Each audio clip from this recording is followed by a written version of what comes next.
Good evening, everyone. We are back with another Disney animated classic review, up to 19 today. And this is a really, really fun one. Already we've got a comment from Brian Emery. I'm going to get to that in just a second. We're talking about The Jungle Book, the 1967 movie. I actually forgot how many versions of this film there were. I believe there was a version that came out in the 40s. Following the success of this film, Disney put out a lot of versions and different sort of spin-offs of Jungle Book. You had the... I think I watched this once, and I don't think I've watched the whole thing. Do you remember that there was a live-action version that came out in the 90s? I'm not talking about the newer one that came out. There was like a 90s one that came out too. Oh. So there was that one. I feel like... Wasn't there like Jungle Cubs or something, which was like a TV show? I remember I had a video of that, Jungle Cubs. It was like all the main characters, they were younger. There was Tailspin. Tailspin, yeah. And you had like Baloo There was in that. that. Right, I remember that. Yeah. That's Baloo, and he flew a plane, didn't he? Yeah, that's it. Yeah, he had like the chocks away kind of goggles on. Yeah, I remember that too. Yeah. There like, was why Jungle not? Book 2 direct-to-video sequel. Actually, no, I say direct-to-video. I remember that shit came out at the cinema, and I went to see it because Jungle Book was one of my favourites, and I was so hyped that it was at the cinema. And I actually think when the video was released, it had Disney Classics on the side. I was like, you lying bastards, you know this ain't a Disney Classic. And it wasn't, so I don't know. I guess they just fucked up with the packaging on that. I went to the cinema to see Jungle Book 2, and I believe I went with my mum because my mum loves the Jungle Book, and we both walked out and went, that was really bad, wasn't it? Should we just watch the original again? We got suckered in by the Disney sequels. And then, of course, you had the 2016, I want to say, live-action version. Was it? Yeah, 2016, which was awful. I've not seen it. And, well, I mean, I guess it's good compared to most of the other live-action versions that have come out, but that ain't saying much. I still think it's really fucking bad. But a lot of people give a free pass to that one for some reason, and I'm not that lenient, so... But yeah, we're talking about the good one. The original, the original Disney one at least, 1967. And this was one that I was really looking forward to getting to. We mentioned this, we mentioned it a few times, how we know what Disney classics are coming up. We've got the order. I've got them in front of me. We can look at lists on Google. But we always have that one, that specific one that we're looking forward to in X amount of weeks' time or whatever. The next one for me is probably going to be Robin Hood. And then after that, it's going to be Black Cauldron. So already I'm looking ahead, but yeah, we're a few weeks away from that. I can't believe, though, we're almost a third of the way through these, being at number 19. What's the next one? Well, I was going to announce it at the end, but it seems I can announce it now. Aristocats is the next one. That's going to be number 20. So, but yeah, so Brian's comment again. I guess if you leave a comment before the live stream goes up, for some reason it doesn't appear on the screen, but I'll read it out now anyway. Brian Emery says, I love The Jungle Book. It's a good movie. Wish we could have got a world in Kingdom Hearts. Well, Dale, would you like to tell us about the Kingdom Hearts world that almost was with Jungle Book? The one that almost was. I know. The one that was almost in Birth by Sleep. And you can, if you can find it on YouTube, the level, like, they basically made it. They made... a whole area. They got I don't know how many rooms there were, but they made pretty much the whole thing that you can actually see. You play as the characters walking through if you like decode the game, like you know, hack into it. So they are there.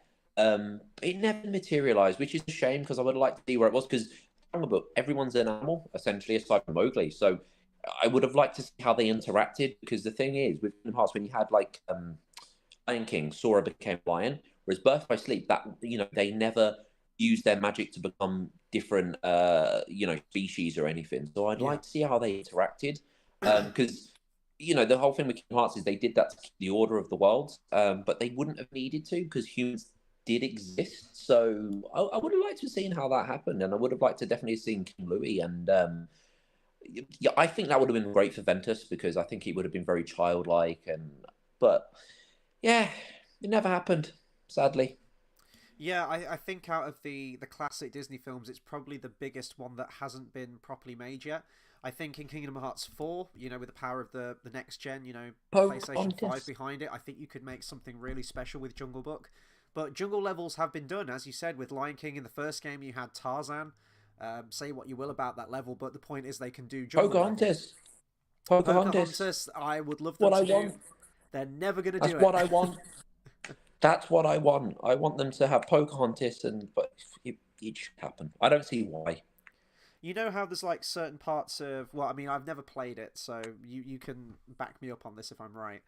In Kingdom Hearts 3, there's certain gameplay mechanics in the Pirates of the Caribbean world that feel very indicative of other games, namely Assassin's Creed Black Flag.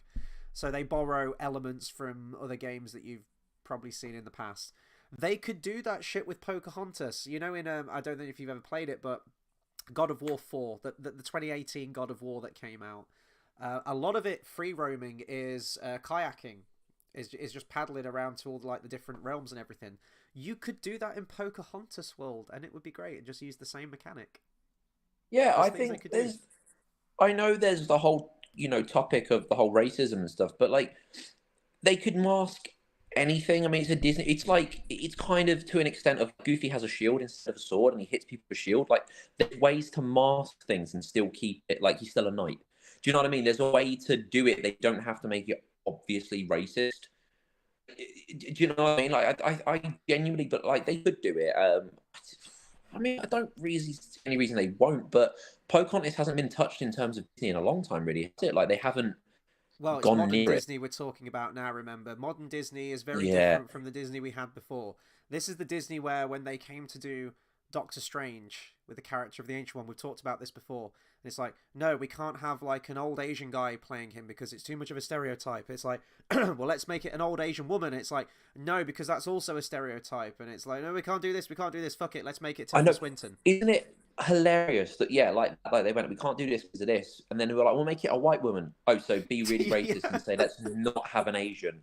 Brilliant. Like it's the stupidest thing ever. So the world is, I don't know, It's fucking makes no genius. sense. But So yeah, this is what I'm saying. Remember, it's modern Disney we're talking about, and modern Disney ain't gonna go for Pocahontas. They ain't gonna touch that with a 10-foot pole. this is the same with Jungle Book has at the beginning. You know that thing on Disney Plus that some movies have the whole, this is a bad representation and blah blah blah. What's the bad representation in Jungle Book? Um, okay, so there's the argument about King Louie, I think. What argument? I don't know what I've just heard that argument. It's about King Louie, but did it have the disclaimer at the beginning then for this? Yeah, it did. That's the only thing that I can think of. But there's actually, well, I'll move on to this now. It was the casting for this film. Originally, they were going to cast the trumpeter and the vocalist Louis Armstrong to play King Louie, hence the name. But then apparently one of the writers said that the NAACP, which stands for the National Association for the Advancement of Coloured People, quote, is going to jump all over it having a black man playing an ape. It would be politically terrible. And this was back then. This was back in the 60s. Just because of his name, like I don't get it. I know. And yeah, so they thought, who else can we get to play him? And eventually they settled on Louis Prima to voice King Louie, who did a really fucking good job of voicing the character. King Louie is one of my favourite characters in the entire film. And the song's great. But yeah, so that would be the only thing I could think of. But as I say, they changed it to Louis Prima. So Jungle Book in its current state, I don't know what's... Is it just Indian people? Is it the fact that they've got like an American voicing Mowgli? Like, is that it? Yeah, but I'm convinced it's because there's going to be something somewhere, someone random, some person said one little thing somewhere, and they've said, "Oh, we need a disclaimer." Like it's that. I'm gonna it's check this just shit. Disney Jungle stupidity. Book racist. It's someone's going to have said something somewhere, and that's it. It's like there's a point where Baloo has like, doesn't he have like a black eye? Yes, yeah, he does, yeah. And I can guarantee someone somewhere at some point said, black people were punched by white people once, so let's make it like, do you know what I mean? I guarantee it. Someone down the line.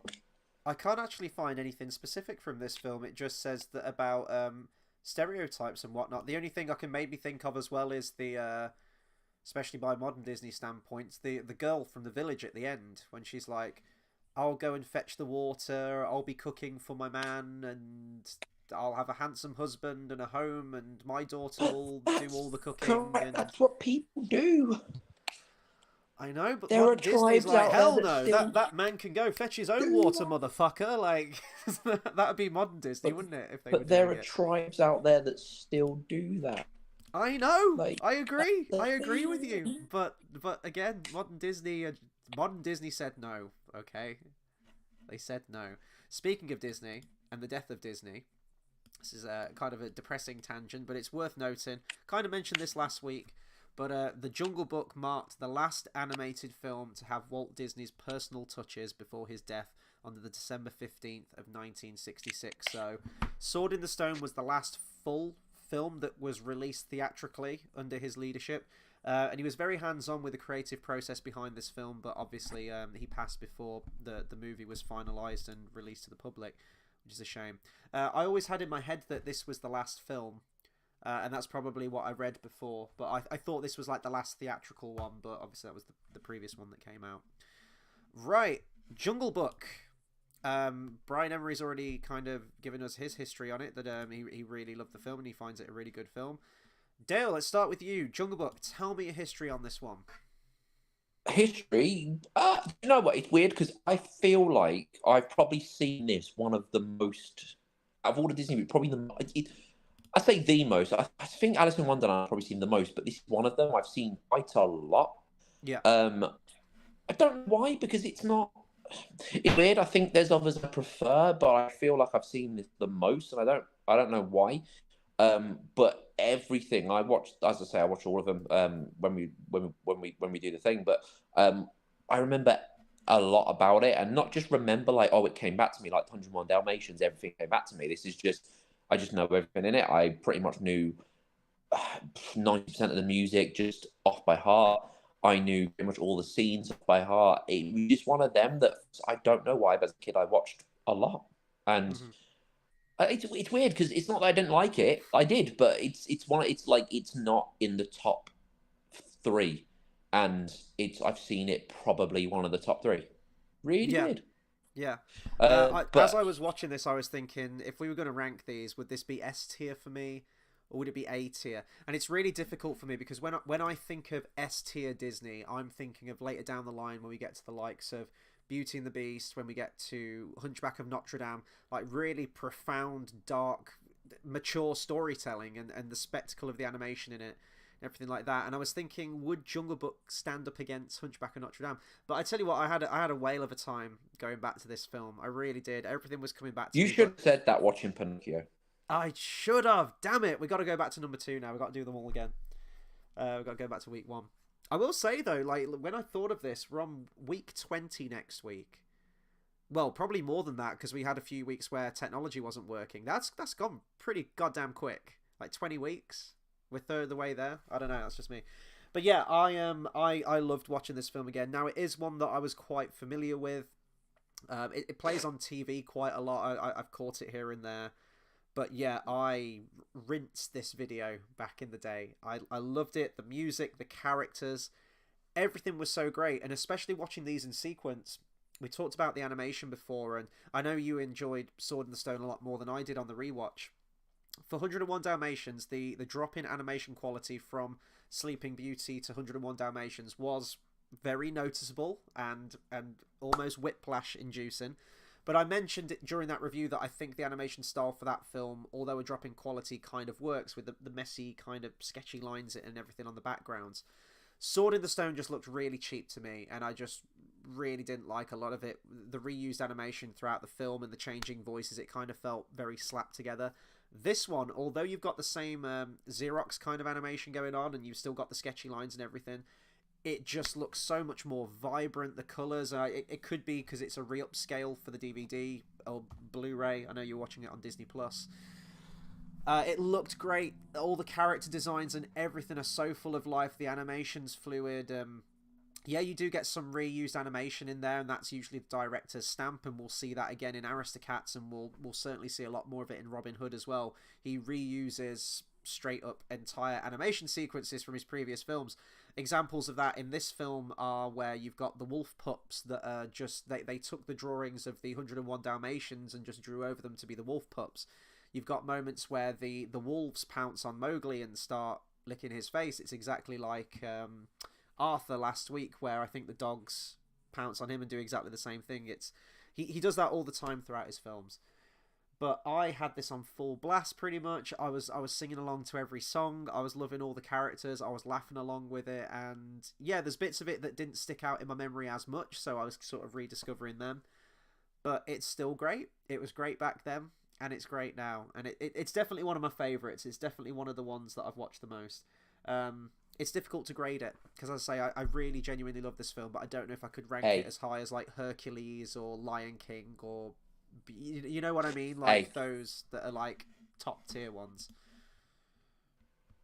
But I'd make it A. yeah, yeah, no, I think A's fair. I think A's very fair with this one. This film went through a lot of different versions, though, which is really interesting. I was going through it, and apparently the original version of the film was going to be a lot darker, which matches Rudyard Kipling's original novel a lot more. I've never read the original novel. As I said, you're going to get used to hearing me say that a lot because I don't have the time to read, unfortunately. I don't even know how to read. What are words? But the original novel is a very episodic, and there's not really, as far as I'm aware, one driving narrative that kind of glues it all together. And that was one of the obstacles that the screenwriters had to overcome, was how do we take all of these bits of the stories. I think in the book you've got characters like Rikki Tikki Tavi, I think that's how you pronounce it, who's like the mongoose or something, and they cut all of that out and they just focused it on Mowgli's story. And they very quickly decided that the driving force of the story, the driving narrative, should be trying to get Mowgli back to the Man Village, which I think is a really good choice, and I think it's a good story. And you get that, it's almost not nature and nurture, but the inevitability of being a particular species, and that Mowgli does belong with his own kind. Although you really enjoy his... Oh, Sorry, yeah, it was a fly. you're having an invisible fight with someone. But you still get like his great relationships with the characters of like Bagheera and especially Baloo throughout the film, who's really the heart and soul of the whole thing. But because the film went through so many different versions of originally being dark, and then Disney wanted to make it more of a kid-friendly film, a family-friendly film, it meant that a few of the people who were originally working on it had to be had to be let go. And one of the main ones was the story artist, Bill Peet. And it took quite a while to acquire the rights to the Jungle Book. I think it was about 10 years, really. But Bill Peet and Disney at the time wanted to go for a much darker approach. And he compared it to how Bambi is. If you remember the stag fight in Bambi, how it's very stylized and the background goes like bright red and it's intense, and the animals are super realistic. Well, it's still a kid's film, you know, it still looks like a Disney character, but more realistic than, you know, the more cartoony animal characters. That was the direction they were originally going to go in, and the screenplay much more closely followed the original book in terms of its ending and some of its characters and the way that they were portrayed. I don't know. Do you think that would have been a correct way to go with it? Do you think it would have the same legacy if they'd have gone with the more book accurate approach and a darker take on it? To be fair, the ending is quite dark in a way. You know, it's quite, you get quite a dark feel from the whole thing. So I don't think it would have had the same, because it wouldn't have been, because it's a fun loving, like you said, Baloo is the heart and soul of the thing. You know, it was a whole family, quite joyful, you know, kind of thing going on. It wouldn't have had the same thing. I think it would have had I think of an earlier to compare it to, but it would have been more forgettable. It would have been kind of like one and done, and like, okay, cool. But whereas this, like I say, I watched it, I don't know how many times when I was a kid, because it was just that fun loving, you know what I mean, musical. The weird thing about it is, as much as it's got more of a narrative in the book, because obviously it does quite a lot, it's one of them where it's very, the narrative is the strong point. It's the Yeah. music, it's the fun loving family aspect of it. So it wouldn't have had the same legacy, but I think it would have been just as good, if that makes sense. But that's from a personal, how well I think it would have done. But I wouldn't have had the same legacy at all. Yeah. Well, the ending, there was actually some bonus features on the DVD pertaining to the film, which was very nice this time. You don't get that with every Disney DVD. There was a deleted character I'll talk about later when we get into the characters, but the ending was going to be wildly different. When Mowgli approaches the Man Village with Baloo and Bagheera, he was going to be shot at from the Man Village, and there's a character called Buldio, who was going to be like the human villain towards the end of the film. And I guess you'd think it's, when you get to that point in the film, you feel like you've reached the end point, but there would have been a whole extended segment going on with this, like an extra third act to it, really. So I don't know if they would have cut down on the final showdown with Shere Khan, because it then goes into this. So Bagheera and Mowgli duck behind a rock to dodge the shot, and then Bagheera says, "That shot was meant for me, like you need to go to the man village now." And then when Mowgli emerges, Buldio's about to shoot him because he thinks that Mowgli shapeshifted from a panther into Mowgli, and Buldio just is like instantly the villain and just hates Mowgli. Mowgli's welcomed into the village and he actually finds his parents. Apparently Mowgli was swept away during a flood and they thought they lost him forever. So he reunites with his parents. And then Buldio is telling some tall tale about how he killed Shere Khan or something like that. And Mowgli says, no, like, I saw Shere Khan a couple of nights ago. He's still out there. After that, Mowgli goes out after Shere Khan, I think. I'm trying to remember it. And then Buldio shows up and he goes to shoot Mowgli. And then Shere Khan attacks. And then Shere Khan kills Buldio. Mowgli picks up the rifle, kills Shere Khan. And by doing that, he earns the respect of the animal kingdom for getting rid of Shere Khan. And then the man village also hails him as a hero for getting rid of the fearsome predator of the jungle and welcome him back with open arms. So that was going to be the original ending, and it was all storyboarded and it was all written out and everything like that. So it would have been a very, very different ending to the film. I actually find the ending that we get, although probably not as book accurate, it's quite succinct, and I think it still hits the point. You know, Mowgli's fate. It's just that he's entranced by he's pussy whipped. God damn it, he's entranced by the love of a woman, the beauty of a woman, and you know, away he goes. He's completely hypnotized, or as Baloo says, he's hooked. But I don't know. I think it still works as an ending to the film that way, and it wouldn't have tacked on like an extra third act. I guess as a Lord of the Rings example, which I don't know if you read the Lord of the Rings books or not. You know I'm a massive Lord of the Rings nut. But in the book, they defeat Sauron, all evil is conquered, and then in the movie, you know, they just go back home to the Shire, and everything's fine. In the book, they get home to the Shire, and Saruman, who is still alive at this point in the book, Christopher Lee's character, has overrun the Shire, and has put all of the hobbits into slavery, and then Frodo, Sam, Merry, and Pippin then have to vanquish Saruman, basically, and take the Shire back. And it adds this whole extra, like, ending onto the ending. So it's kind of I think this would have felt in a similar way to that, where it's just, is all this needed? Really, probably not. Yeah, it's one of those. It's like you have the big build up to something, and a book is good at doing that because you can have it longer. It's like a book can be, you know, fucking like 1,000 pages if you want to. It can keep going and going and going. When you've got a form of media that realistically, a movie's going to be an hour and a half, 2 hours at most. You've got a certain amount of time it can fill. Yeah. It's kind of like a game. You can have, I mean, games generally like 40 hours or whatever, but you can have a story that can go and go and go because you expect to be hooked on it for days, rather than a movie. It's one sitting, and after 2 hours you get kind of, you know what I mean? You need that kind of structure. Mm-hmm. But the feeling I get from this is it reminds me of Peter Pan a lot, where there is a narrative, but it's all very, look at the island, look at this. Now you've got the segment with, you know, with the Indians. Now you got the segment with, you know what I mean? It's the same as you got the segment with the monkeys. You got the segment with the elephants that are like in the army. You've got this, where it's got an overall narrative, but you've got the different kind of bits. So it's very, very Peter Pan like.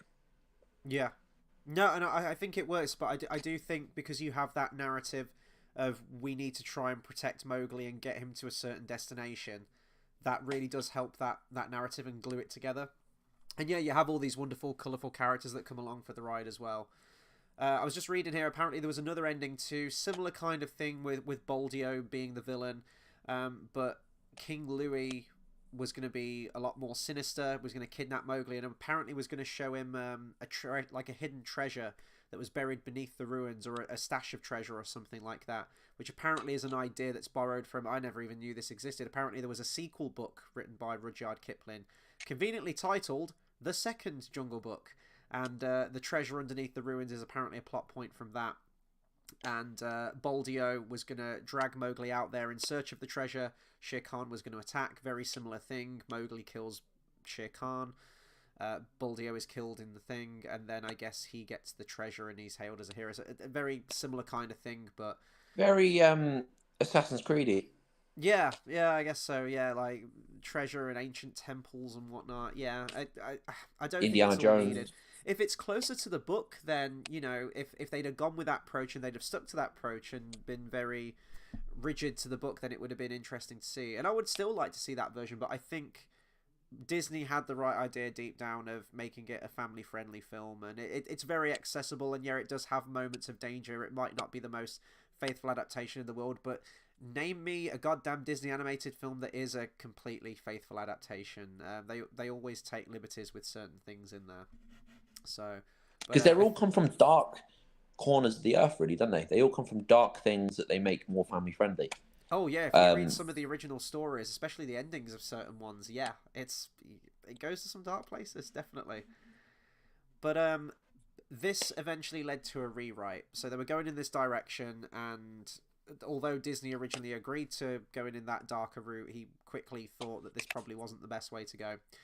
And this resulted in a big fight, apparently, between Pete, because he'd been writing his treatment for over a year.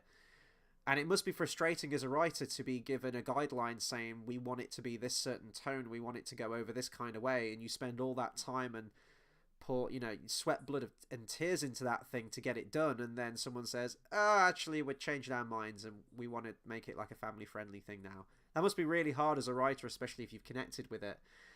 And it was a long argument between him and Disney, and then Pete left the studio in the January of 1964, apparently after the first few recordings of Bagheera's voice. So I guess he disagreed with that. In comes in Larry Clemens, who's the new writer, apparently one of the four storymen for the film. And this is interesting. I want to hear your take on this, because we can extrapolate this to sort of like newer stuff that's getting made as well, especially like comic book films. Clemens was given a copy of Rudyard Kipling's book, and Disney told him, the first thing I want you to do is to not read it. So I always disagree with that. I think, if you do read the source material and you want to go in a slightly different direction and it works for an adaptation, you can do that. But to not read it at all, then you get some questionable results. Characters don't feel consistent, and it doesn't feel like you have any kind of love or affinity for the original source material. So yeah, I think it's. I get the idea. To go off kind of, we want your own thing on it, but like you say, you need that. I'm trying to think of a good example of. I swear, there's been examples before where people do that. It's like that's not what we intended. Do you you know what need I it mean? as a But you hear so many framework. I times. think you need it as a framework, and then you can build it off and take it in your own direction if you want to. But you need Yeah, I something. mean, You need the skeleton of an idea there to begin with, I think. yeah, you do. I mean, but you hear so many things of like voice actors as well, where it's just like I didn't know what character I was auditioning for. Like you heard it before. I think it was the dude that plays Goku, the English voice actor, where he's just like, I auditioned for this guy, Goku, cool, and he was like, and I saw posters of him everywhere, so I thought, oh, okay, he's quite a big character, and realized he was the main character. But like, so you get. I guess it's good to go in with something where they kind of it's new to them, and I think that makes it a little bit more exciting. I reckon like there's some aspects where, like I say, it makes it more exciting to them, but it's good to have a kind of framework, like you say, something where they go, okay, I know what's going to happen. Because the thing is, it's like when you want to build a character or voice a character to have the source material and know roughly where it's coming from, because otherwise you get. Have you ever seen those weird kind of Japanese like Japanese Spider-Man things? And Mm, I don't know if this. I saw one very very recently. I'm using this as an example. I don't know if it's a parody. It probably is, but like you did. There's it's like a Japanese Spider-Man, and this woman jumps off a building, and he runs down the stairs to go and save her. Do mm, you know what I mean? Something that's very like, okay, why is Spider-Man running down the stairs? But it's a very like I feel like this is a parody that I saw, but yeah. the point is that's kind of like the idea you get where it's like, but that's not the character. Like, Mm, do you know, you get weird things like that happen. So I think you need, framework. You need something to, base it upon. Like you said, like superhero movies and stuff. Like, I do think genuinely a lot of these things come from people not reading the source material. yeah. And it's like, 100%. okay. but you need a framework. I understand going in a different direction. You don't necessarily want someone that's a huge fan that's like, oh my god, this is my passion. This is, oh my god, I love this. This is the best thing, because they will just literally pretty much copy what they saw because they love it so much. Mm-hmm. And I get someone wants someone that's not as close to it. It's like you see people are so critical of their own work. It's a similar sort of thing. You want someone not as close to it. You want someone coming from a different perspective, but you need to have at least watched it. You need to have at least read it. You need to have at least experienced the original. Yeah, and I think if you maintain the heart and soul of what the story was originally trying to achieve, even if you take it in a different direction or do certain, change elements of the story, cut certain things out, add certain things in, as long as you maintain the heart of what the original book was, I think, that's absolutely, or comic book, whatever it happens to be. I think on the flip side with actors, some actors do a lot of prep. Say if it's for like a comic book role, some will read all the comic books and get a really good grasp of what the character is, and then whether the writers and directors actually listen to them, if they read something in the script and go, well, I don't think that's how my character would react to that. I think my character would say this or do this in a certain kind of way. And sometimes directors listen to that and are grateful for that input. Other times they prefer actors to just read the script and go in and give it a fresh take and and put their own spin on it and break away from it. It's like with James Bond, as a random example, Timothy Dalton, who only did 2 Bond films, he read every single James Bond book. He is probably the closest one in terms of, Ian Fleming's books. Ian Fleming's Bond is Timothy Dalton, and he did his research for it. Other Bond actors probably just came in and was like, right, where do you want me? Where's the script? Okay, cool, let's do this. And, they don't do their research. But it's like Lord of the Rings as well. Not all of the cast had read the book. Some just came in and did it as a job, just read the script and did their own thing with it. But you hope at least someone in the creative team has read the original source material. Anyway, that was a tangent, but I thought it was an interesting topic to bring up. Clemens, fortunately, did still look at the book, even though he was advised not to. He still did. And he thought that there wasn't much continuity in there. He wanted to try some things with messing around with the timeline of it, like starting midway through the story, and it's like, how did we get here? And then adding some flashbacks in. And Disney was like, no, let's just keep it simple. Let's do the meat of the picture, establish the characters, let's have some fun with it, and try and tell it in a very linear fashion, very simplistic way. A lot of Pete's original work, the darker take on the story, was discarded, but the personalities of the characters that he'd created all remained pretty much, and I think that's integral to the story because the characters are absolutely wonderful in this thing. The music also took on a different shift. So the original composer that was brought in to write the songs was a guy called Terry Gilkyson, I think that's his name. And he was on the project when the music itself was going to be a lot more sinister, matching the original book. But the one song, which isn't sinister in any way... It sounds very Mary Poppins, doesn't it? Yes, it does a little bit. But the one song that remains from him, before they got the Sherman Brothers in, who did a fantastic fucking job, by the way. Like, the Sherman Brothers absolutely knocked it out of the park. The music in this film's great. But the one song that remained from the original songwriter was The Bare Necessities, which... some would argue, a lot would argue, is the main song of the entire film and the most catchy, and the catchiest one.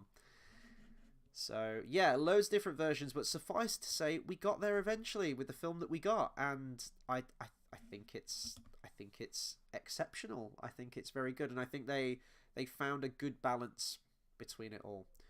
I think they should have got the Vultures voiced by the Beatles, but. Let's talk about that. Okay, yeah, let's talk about some of the characters now. I guess... okay, that was the original idea, wasn't it? Yeah, well, I mean, if you look at the characters, obviously, it's the Beatles, isn't it? How they, with the mop tops and everything. And yeah, I think they were pushing to get the Beatles in there.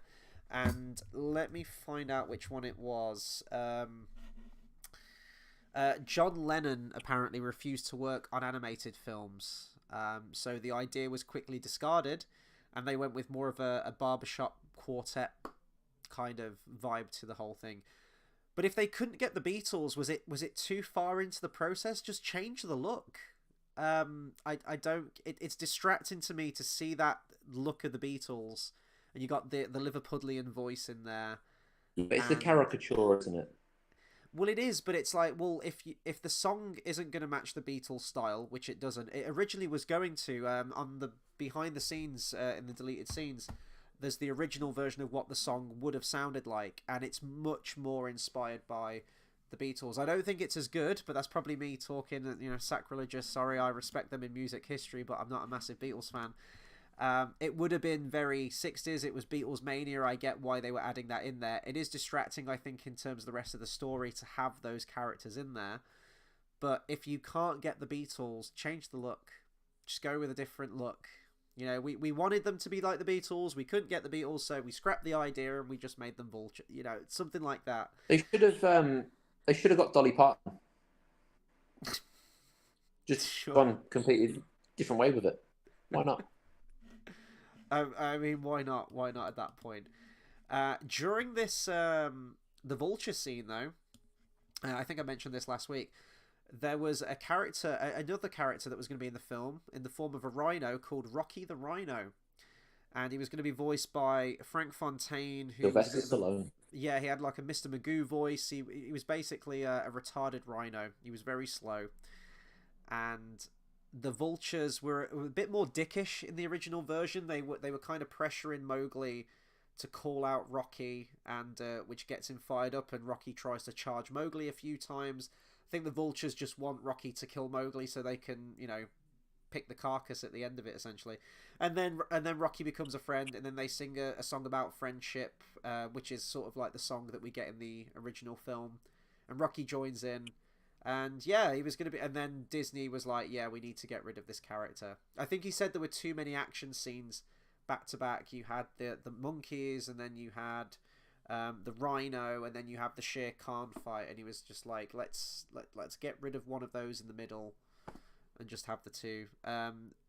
Rocky would have been annoying as fuck, and apparently I think on the behind the scenes they mentioned that Disney himself, after hearing the voice recordings back again and again and again of this, like, my name's Rocky the Rhino, like, even Disney was just like, fuck this character, no, we're getting rid of him. And I think it was the right call. I think he would have been obnoxious as fuck in the film. So yeah, Mine's Dim from Bug's Life. Yeah. Dim's kind of cool though. I don't mind Dim. Dim's fine. He's a bit dim. Just a bit. Another thing that blew my mind was the voice of Hathy Jr., the little baby elephant. It's Clint Howard, Ron Howard's brother. I never knew that. He was the voice of Roo apparently in Winnie the Pooh and the Honey Tree. So there you go. I didn't know that. That kind of blew my mind when I found out about that. Let's talk favourite characters then. Go on, sorry. Winnie the Pooh is the thing. What's the snake's name? Car. Why has that gone out of my head? Car. Yeah, there you go.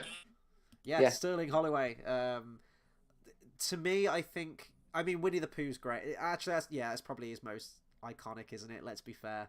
But Car, to me, is just that voice. Every time I hear it, I think of Car more than I do Winnie the Pooh, which is probably a weird thing to say because Winnie the Pooh is definitely more of a cultural icon, I'd say, than Car is. But that's probably just down to the fact that I watched this film more than I did Winnie the Pooh. That's probably why. But let's talk favourite characters then. So we'll probably talk about all the characters individually because I think they all are worthy of a mention in the review. But do you have a favourite character among all of them? And I guess we'll start there. I would say Baloo because he's the fun-loving uncle, caring, like, Care Bear. Like, you know what I mean? He's the fun-loving, like, you know what I mean? The uncle that comes over that is just there and just nice, and he's just a family character, isn't he? He's the one that everyone wishes they knew, and, like, you know what I mean? So I think he's favourite for that reason of just being this great, nice, caring father figure who's, like, a bit simple, a bit silly, a little bit. He's just fun, and there's not much more to him aside from that, and that's all we need in a person. That's all we need in a bear. Mm-hmm. No, I agree. Like, you know... Baloo was always my favourite growing up for all the reasons that you said. I love how he has that paternal side to him where he's taking care of Mowgli, he's teaching him how to fight. He's the only one really at that point in the story who sympathizes with Mowgli and he can fly a plane. And he can, I don't know where he learned that, but apparently in the jungle has many things that you can learn from, and he became a pilot apparently after this film. The voice as well, Phil Harris, is worth a mention. probably one of my favorite voices in the whole Disney legacy of characters. You've got like Robin Williams as the genie. You've got all these iconic voices. You've got James Earl Jones as Mufasa and whatnot. But to me, like Phil Harris's Baloo is up there. And we'll hear him in the next couple of Disney films as well. Thomas O'Malley in the next film, Aristocats, and Little John in Robin Hood. So it's a nice little trilogy you get of Phil Harris. They were going to go with a very, very different style of voice. They were actually going to go with an Ed Wynn style voice, who was the guy who played the Mad Hatter. They wanted a style of voice like that for Baloo, and that just would have absolutely not worked. I love Ed Wynn, and I think he's great as the Mad Hatter, but for not for Baloo. I can't imagine anyone else playing him, so they settled on the actor, comedian, singer, Phil Harris, and he's great. I think my favourite moment, though, the bit that always used to crack me up, was where it's during the whole King Louie scene, because that's my favourite scene in the film. I guess I'm jumping ahead. It's my favourite song. King Louie's my favourite character. I just think he's really cool. And the bit where Baloo shows up in drag with the hula skirt on and the coconuts. And it's right when their cover's blown at the end of the song, and he's like, da da da da. I think that's probably, I'd say, my favourite song, though. Yeah, that's my favourite. I got a close It's second, one of the most. but I don't. It's one of those. It's probably one of the most memorable segments. But I think not just because of song, not just because of character, because I think when you put them together, like Bare Necessities and like Baloo and King Louie and Wanna Be Like You put them together, they're very on par. The thing I think that tops is the setting and look. yeah, I think that's the thing that. Yeah, Exactly, so cool. and the monkeys. It's very Jungle Run, and I think that might be just the thing that is very, to me, like one of the reasons I like it even more. But I think that's why that tops just a little bit. But in terms of character alone, I'd say Baloo. Whereas Louie, he lets himself down. He's a bit of a prick. Like I mean, his original he's character. like, I mean, orangutans aren't native to the jungles of India, and well, that's something that they change in the recent live action one that they did, which I'm I not think keen on. the thing is, if you had two children and Blue and Louie, they were like your kids, I think, and you were like, I love my kids equally, which you usually do, and most people do. And they'd be on par, but then Louie's a bit of a dick, and you'd have that conversation, say, look, I love you equally, but you're a bit of a prick. I feel like, do you know what I mean? It'd be like that, and you kind of let yourself down there a little bit. So I think, I think that's why overall he tops him as a character, just because he's, like I say, that fun-loving uncle. He's the one you're like, oh, he's really cool. Do you know what I mean? Whereas he's a bit more, not an antagonist, but an antagonist, if that makes sense. Yeah. So I'm just finding out what species they went with King Louie in the live action version, because he's not an orangutan, and he sings it in the song. It's like Australopithecus. Yeah, it's really awkward. Gigantopithecus. Sorry, Gigantopithecus. Have you seen an orangutan? Have you ever seen an orangutan in real life? I have. They're the most fascinating animals I think I've ever seen. They're fucking huge. Yeah. I didn't realise how big they would be. You think an orangutan's big. A Gigantopithecus, he's like King Kong size almost in the live action version. It's ridiculous. He's voiced by Christopher Walken. I can't do an impression. Are they real? Gigantopithecus, yeah, extinct form of ape. They were fucking. Oh, they're not real anymore. Well, there's some channels that like do Gigantopithecus still exist in some remote parts that humans haven't? It's like, no. It's just, no. Well, but he's like the size of the temple in the live action version. But it's really awkward. So he's really sinister. He's Christopher Walken. He kind of looks like Christopher Walken in the face because they did some motion capture. And it's really intense and it's really dark. And then all of a sudden he goes like, oh, Ooby-Doo, I want to be like... And you're like, oh, God, no.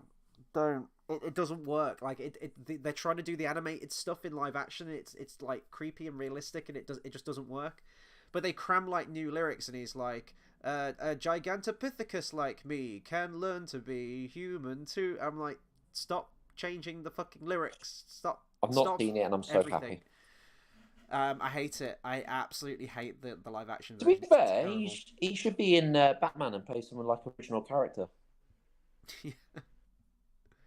Oh god, other characters. So yeah, King Louie, I love. I think it's just down to the song, and I love the slapstick and the energy of that part where they get found out, and Baloo doesn't Baloo slam the door on Bagheera? Oh yeah, that's it. There's like a statue of a panther in a doorway, and Bagheera kind of blends in, and Baloo slams the door on him. I love all the slapstick of that and the crumbling temple. That whole set piece is my favorite bit of the film. One character I absolutely adore though, and I love the build up to the character because it's all like, oh, he's coming back to the jungle, like he hates man. Shere Khan is fucking great in this film. George Sanders, perfect voice for the character. They even used a lot of his sort of like facial sort of like mannerisms and stuff in the animation for Shere Khan. I love that really well-spoken British stiff upper lip kind of voice to him. Queensbury rules kind of thing, you know, he's like, I'm going to close my eyes and count to 10. It makes the hunt more interesting for me, or whatever it is. You know, when he interrogates Car, and he's like, well, if you hear anything of the man cub, you will let me know, won't you? And he's like, oh yes, jolly good, jolly good. It's such a great voice for him, but he is intimidating when he does that countdown from 10, and then you get that tiger roar when he tries to pounce at Mowgli. He's an intimidating character. The first shot you see of him, because you don't see him throughout a whole chunk of the film, he's just talked about in like hushed whispers, and then that when I think the screen fades to black and it fades back in, and you just have Shere Khan stalking through the tall grass. Such a great introduction to the character, and I've always liked Shere Khan. I think he's great. There we go. I've said my piece on Shere Khan. I don't know if you agree. Yeah, I don't know what happened there. Sorry, it went black for a second. Yeah, I think he's not my favorite villain. My favorite Disney villain. He's there. He's good, but I think there's a lot better, and I Oh god, prefer. yeah, yeah. No, I agree. Yeah, yeah. I prefer. Why do I keep forgetting the snake's name? Car, Like, car. Yeah. yeah, maybe I think it's because the names are so similar that my brain goes, "That's not his name." Like, you know what I mean? But Weirdly voiced by Kate Blanchett in the live action version. They gender flip Car. well, they just flip everyone, don't they, these days? But we Well, won't of go course into they that. do. Yeah. But the thing is, I think Carr is. I think the reason I prefer him is it's the hypnotizing, weird. Like, correct me if I'm wrong, but when I was a child, I used to, Bigfoot. Yeah. I used to see Bigfoot as this like Bigfoot used to hypnotize people in my brain. I don't know why, but Bigfoot was a yeti that hypnotized people with his eyes, and he did that weird car thing where his eyes do the hypnosis thingy, Mm. and that's what I saw Bigfoot as. And Car was this weird, I don't know why, but kind of mythological in a way because of that, and also because he's clearly that whole size up Mowgli wants to eat him. I prefer him a lot just because he's more sinister and weird, and do you get what I mean? Mm. Yeah. As out of two, I prefer him. Oh yeah, no. If we're sort of ranking Shere Khan among the pantheon of every Disney villain, he ain't no Maleficent, he ain't no Jafar, he ain't no Hades, he ain't no Judge Frollo. You know what I mean? But I think he really works for the film. I just think the voice and the character of him is just wonderfully realised. I fucked up as well. It's not Kate Blanchett who does the voice in the Disney live action version. It's Scarlett Johansson who does the voice of Car, and then Andy Serkis did a live-action version of The Jungle Book as well. It's weird. They were going to have two competing films coming out in 2016. Andy Serkis directing the probably closer to the book, darker version of a live-action adaptation of Jungle Book, but then Disney were also releasing their live-action version with realistic-looking animals in the same year. So Andy Serkis's was pushed to the following year, I think it was, and was released straight to Netflix. It got royally fucked by cinemas. It was just pushed to Netflix. And it turned out terrible. I wasn't a fan of it. I think it was Kate Blanchett in that version of the film that did the voice of Car. Either way, both gender flipped Car. Anyway, sorry, continue. Yeah, no, I was just gonna say, but why you mentioned Judge Frollo? I don't really think. I mean, this is off on a tangent because it's Hunchback of Notre Dame, but I don't know why you think Frodo is such a great villain. Are you insane? When was the last time you watched Hunchback of Notre Dame? He's like the most complex Disney villain there is. He's, I mean, fucking Tony J's voice, Hellfire. I mean, are you kidding me? He's gonna burn Esmeralda at the stake if she decides not to fuck him. He's a God-fearing man. Basically, oh, he's no, dude, essentially Ted Bundy, and it's just You know what I mean? It's kind of like, look, it's been done before, mate. Like, do you know what I mean? Leave it alone. Like, you try and burn Notre Dame, it's happened. You know, people move on. You It know, actually has happened though. That's the thing in real that's what I'm life. saying. Exactly, Yeah. exactly. So, like, you know, move on, mate. Like that shit's happened. Like Jafar, like no one's stolen a magic lamp and became a genie before. Like, crack on. Like, come on. Uh, People have set their sights higher than burning Notre Dame. Come on, and killing gypsies because they won't sleep with you. Like, you know, I just think he's a bit pretentious. he's a bit of an incel, isn't he? Is Judge Frollo? I think I'm gonna love when we get to that movie because I don't dislike it, but you really like it, and I really it's my think it's favorite. kind of. It's my favorite Disney film ever made. I think I think it's it's the alright. best. Actually, no, my favorite is Beauty and the Beast because you know traditional fairy tale whatnot. But I think the best made, best score, animation, character writing, everything Do is you Hunchback of see Notre it Dame. as part of the Renaissance period? Do I see what? Sorry. Hunchback of Notre Dame. Oh yeah, no, that's part of the Disney Renaissance. Yeah, Disney I Renaissance. A lot of again, people I say don't is Beauty see and the it. Beast. They say Beauty and the Beast to Tarzan. I would extend it somewhat and say it starts from Little Mermaid. That's where I I would would say it start starts it from from. there. Yeah, So I do Little Mermaid to Tarzan, and that was kind of the end of it. Um, we've had a couple of comments from JX Editor. JX Editor says Tarzan would kick that kid's ass. I mean, I'm not just okay. Kid Tarzan from the sequel versus Mowgli in a jungle environment. Who would win? Tarzan has a spear though. Let's take the vines away. Let's make it an equal playing field here. Let's take the vines away from the jungle, but it's still in a jungle. Who wins? Yeah, but Tarzan has a spear. What Kid Tarzan did have a Yeah, spear. but he knows what he's doing with it. Whereas Mowgli's kind of like a bit. He's a bit more clueless. Okay, He's your. let's give Mowgli a branch of fire, and Tarzan can have a spear. I think still Tarzan because Mowgli kind of. I feel like even if he won, he'd do it by accident. He'd be a little bit like me and like do something good in life. And someone would go, "How'd you do that?" And I go, "I had no idea, but I did." Like, I feel like that's Mowgli. Whereas Tarzan's a bit more sophisticated.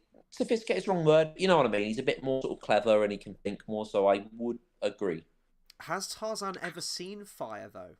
Would he freak the fuck out if Mowgli came at him with a flaming branch? Because let's not forget, at the very beginning of Tarzan, when Tarzan was little baby Tarzan and his parents were trying to build the tree, everything was on fire. His ship was on fire. Everything was on fire. And baby Tarzan looked terrified. I think if Mowgli ran at him with a branch of fire, it might rekindle some like ingrained infant PTSD.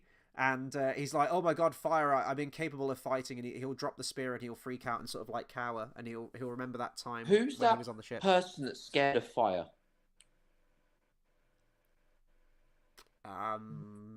What, from a Disney film or Yeah, there's a person that's scared of fire. scared of fire? I don't know, but it came into my head. Maybe I'm wrong. I don't know. No, that kind of it'll... now you've said that, that kind of rings a bell. I actually can't place it. Oh, and he's gone. JX Editor says Frankenstein. Frankenstein. Yeah, no, you're probably right. JX says the vines are his element. Taking them away takes away a major advantage. Tarzan has exactly. That's what I mean. Yeah, but okay. So what you're saying? We introduce the vines still in a jungle. We keep it in a jungle and we keep the vines. I was trying to level the playing field that both come from the jungle, but to level it out, I take away the vines. Anyway, epic rap battles of history. Who would win, Tarzan versus Mowgli? Oh, that's completely different though. A rap battle, no idea. I mean, Mowgli can actually speak, which is weird because he was raised in a jungle by animals. So are we meant to suspend our disbelief in the movie? Oh, hang on, I'm just going to bring Dale back. Are we meant to suspend our disbelief in the movie that Mowgli is actually talking in animal dialogue all the way through? Yeah, yeah, because it's the same with Tarzan. Speaks in the as a kid to animals. He speaks. It's the same with when you get what's the monkey called? The one in Tarzan. Oh, Turk. Turk. That's it. Turk. Yeah. Yeah, speaks but speaks monkey. Like, Mhm. do you know what I mean? It's the Yeah. same thing. So no, they both speak animal. Um, yeah. So who would win in a rap battle between Mowgli and Tarzan was the question.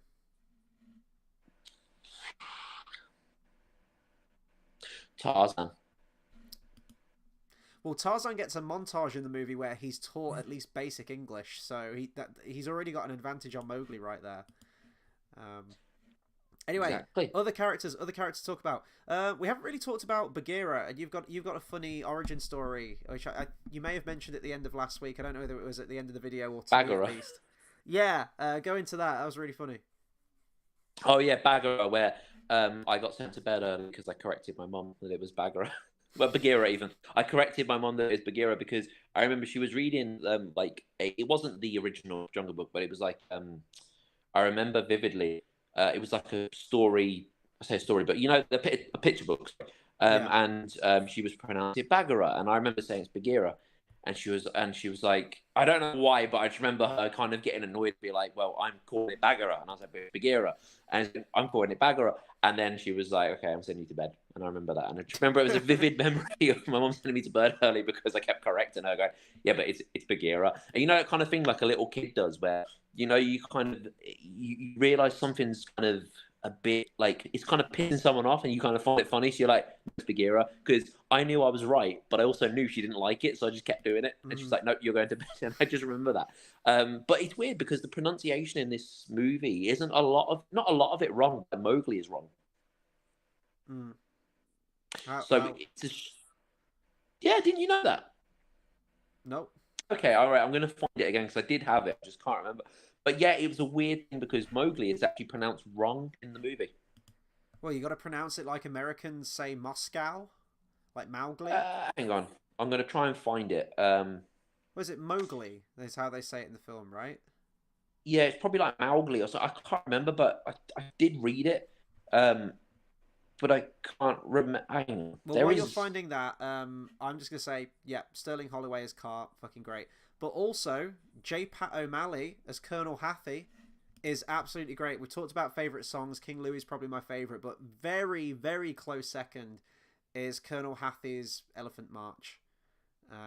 In the Yep. military style, like it's so catchy, and I was singing along to it when I was rewatching it. Go on, did you find it? Um, well, give me 2 minutes. Let me just. You carry on.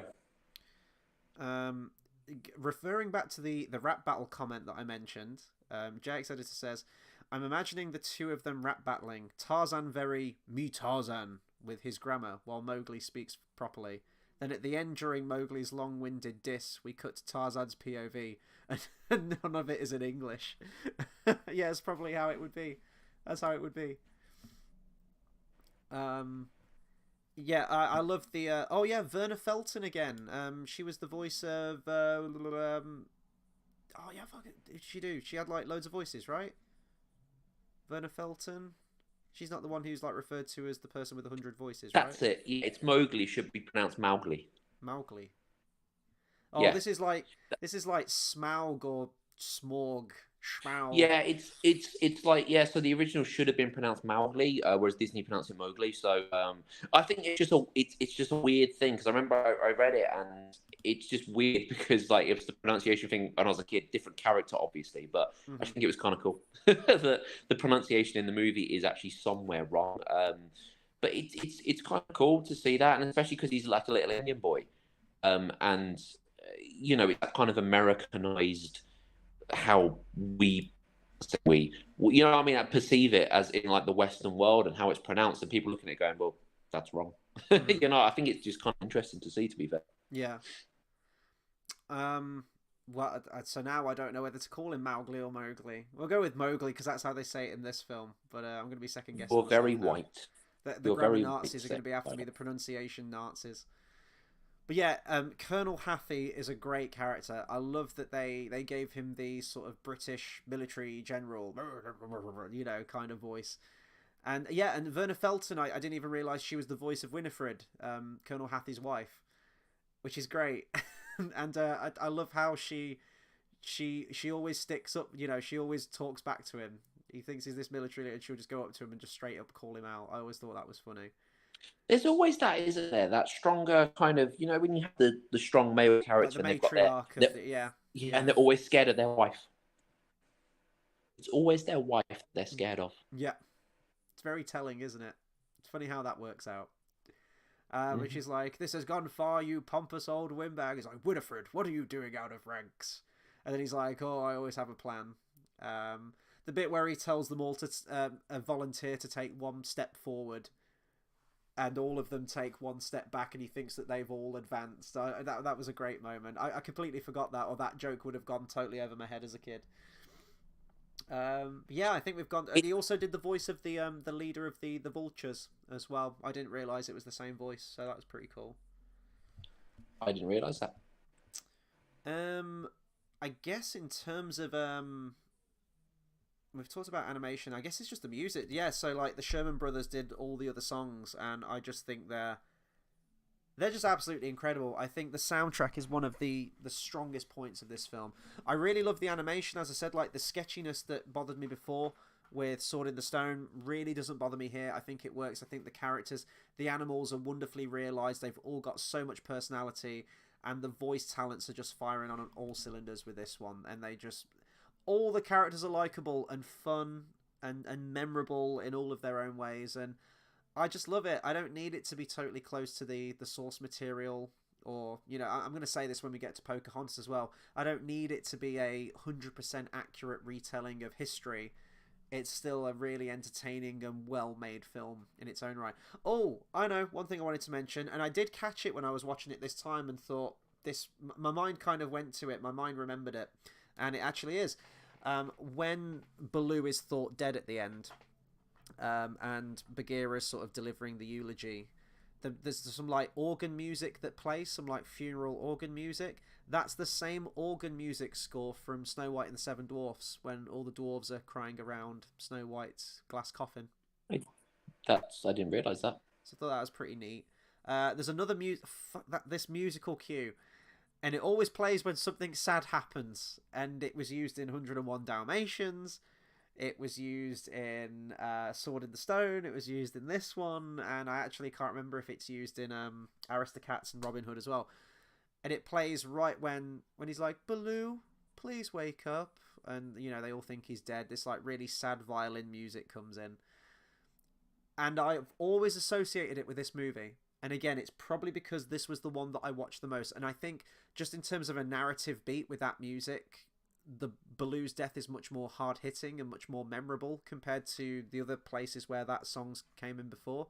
But no, it originally came into it with 101 Dalmatians. I actually don't know the name of the score, the name of the track, but it is one that just keeps repeating. And, that's just George Bruns, the composer, I guess likes to reuse shit as much as the director likes reusing full-on animation sequences in there. But yeah, favourite song, we've already talked about it. Favourite characters, we've gone through them. And yeah, it was directed by Wolfgang, what's his last name? Reitherman. Mm-hmm. Yes. What didn't he direct? Did he do Sword in the Stone? Yeah, he did. So he did. He'd worked on a lot of the Disney films before, but straight up director, yeah, it was 101 Dalmatians, Sword in the Stone, Jungle Book. He is director and producer on Aristocats, Robin Hood, and his final film. Was he the sole director on the? No, there was 3 directors on The Rescuers. But Bruce Reitherman was Mowgli, wasn't he? Yes, that's right, yeah. Which was his son. His last sole-directed film for Disney was Robin Hood, but then he was co-director on The Many Adventures of Winnie the Pooh, The Rescuers, and he was a co-producer on Fox and the Hound. And Bruce Reitherman was his son? Yes. Who played Mowgli? Yes. Who was in the same work that he did, just like Wolfgang Van Halen was Eddie Van Halen's son. See? I was so slow realising where you were going with that. Yeah, because I was like Wolfgang. I was like, hang on, but technically, there's even more of a relation because of Wolfgang. Unironically, that might be the strongest Van Halen link you've had in all 19 videos so far. Yeah, that's a really good link, but it's really cool because I never actually realised that until I looked up. Well, obviously I didn't realise until I looked up stuff about it, but I thought that was really really cool that obviously his son was in it. It's interesting to see because usually, well, not usually you don't get that, but especially that early on, I guess. Mm. But yeah, no, I thought it was really cool that it was him because I think it's because I didn't make the connection at first, and then I went, hang on a minute, they got the same last name. Yeah, that's, as I say, that's the strongest link we've had. What's Oh, okay, this makes sense. So I didn't know about this. I guess we'll read about this when we get to Winnie the Pooh. I kept reading like, oh yeah, this person was used in Winnie the Pooh and the Honey Tree as an animated short, and I was like, what was Winnie the Pooh and the Honey Tree? Like I thought the first one was the Many Adventures of Winnie the Pooh, but they'd released all of the segments before as shorts, and apparently just the Many Adventures of Winnie the Pooh is just all of those segments combined into one film. I never realized that. Yeah, because you had Honey the Pooh and the Honey Tree, Honey Blustery the Pooh. Gay, and Tigger 2, and then they did, yeah, film. Oh, so I guess that, can we even call that an original animated classic then? I mean, it's part of the classic line, but it's just a compilation of shit that's already come out before. We will find out in a few weeks, but that won't be next week's review. Next week's, as I've already shown it, but next week's will be the Aristocats. I enjoyed this one from memory. I'm looking forward to going back to it. There's definitely some slapsticky bits in there that I do find funny, but yeah, not top tier Disney film in my opinion. Oh, you best believe you're getting a disclaimer at the beginning of Disney Plus for this film for one particular scene, and you know what that scene is. I shouldn't actually enjoy that movie Why? because I'm allergic to cats. Oh, But you then are. in a lot Yeah. of ways, I should enjoy that because it means I can become closer to cats that won't kill me. So realistically, it should be my favourite. Um, I think what's your take on the movie Cats, the live action musical I've never seen it. with the creepy CGI cat people in there? I've never seen it. I've never watched it. Um, No, it's like. Oh, what's that movie with the thing and the name? so specific. Ants. Ants is great. I love that film. That's DreamWorks. Yeah, it is. But it's a movie that's named after an animal. I think that was DreamWorks's first animated feature. I think was that film released the same time as A Bug's Life. That was fun. It was released before it, technically. I genuinely think there was some studio espionage going on with that, where it was like Slugworth in Willy Wonka. It was like, bring me information on what Disney Pixar are putting together, and it was Bug's Life, and it was like, right, we need to get a fucking bug and insect movie in development right now. We need to get it done before Disney, and they did, and it was a much better film than Bug's Life as well, in my opinion. No, it wasn't. No, it wasn't. It really was.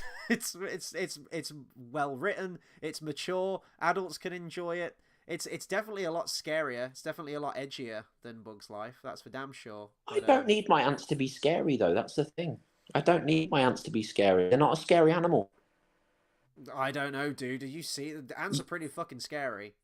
I don't know. You wouldn't want them crawling out of your birthday cake. They're not. If an ant was human sized, you'd be fucking terrified. Yeah, but if a midget was no, if a firefly was human sized, again. Insects are scary, man. Insects are terrifying. Have you never seen The Fly? If a spider was human sized. Oh, we'd all be screwed. We'd all be fucked. Exactly. So you could say that about anything. Dude, if ants were human-sized and their strength levels were amplified by being the size of a human, we'd be screwed. They can lift like 6 times their own body weight or something, can't they? Or something crazy. I don't know.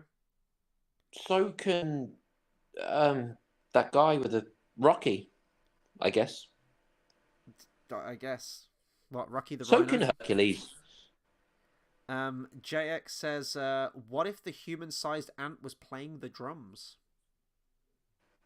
I guess that'd be a good way to go. 6 legs. You know, I guess he's still got to have 2 legs on the floor, though, hasn't he? He's got to have 2 legs on the floor for the double kick, and then he'd be like General Grievous with 4 other arms. So yeah, you'd still be able to get more out of that. That'd be interesting. Yeah, I think you could start a band. Have like Yeah, call an them ant on drums. be like Adam and the Have Ants like or something. yeah, and have like I think you could start a good like band with like insects and have like a spider guitarist with like just I think that would work really well. Spider guitarist. Yeah, you got 8. Yeah, 8 legs. That You checks could have an out. 8 string guitar. Let's get this band then. So we've got Ant on the drums. We've got a spider on guitar. We need someone on bass. What are we gonna do with that? What's kind of like a bassy insect? Um, a beetle. Sure. Like him, like boom, like that kind of. Jake says that was the whole Ant being a drummer is an Ant-Man 2 reference. I forgot that movie existed. So there you go. Anyway, we've gone well over an hour. We've talked about Jungle Book. I believe, yeah, we've talked about Jungle Book.